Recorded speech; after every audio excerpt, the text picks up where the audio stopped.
question, what do Jennifer Lopez and the Renault Megane have in common? The answer is that for a while both were a celebration of the voluptuous rear.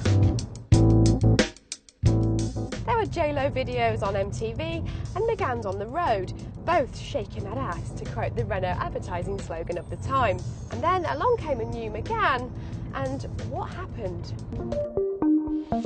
It's a smart, nicely made, uncontroversial 5-door family hatchback. But it has become just another safe offering in a market sector already full of safe-looking, indistinct cars. The Megane has lost its USP.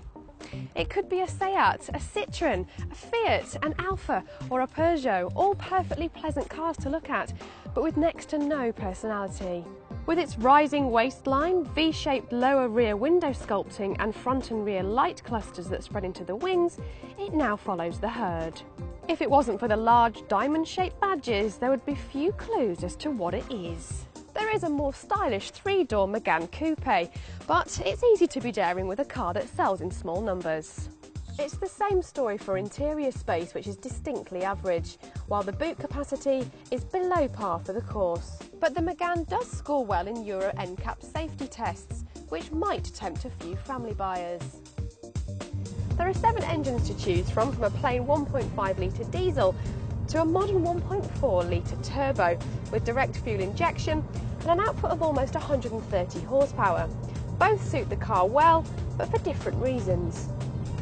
The 90 horsepower 1.5 litre diesel with Renault's eco fuel saving tricks is theoretically capable of doing more than 70 miles per gallon and is a company car driver's dream with a tax rating of just 13%.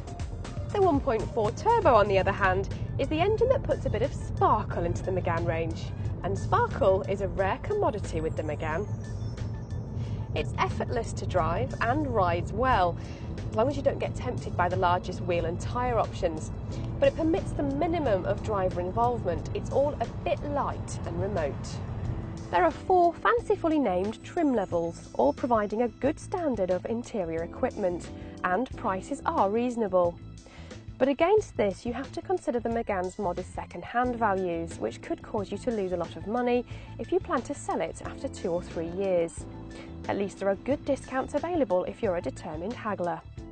Taken in isolation, the Megane is a reasonable car if you just want a quiet life, but it's far from the best in a sector where there are some absolute gems.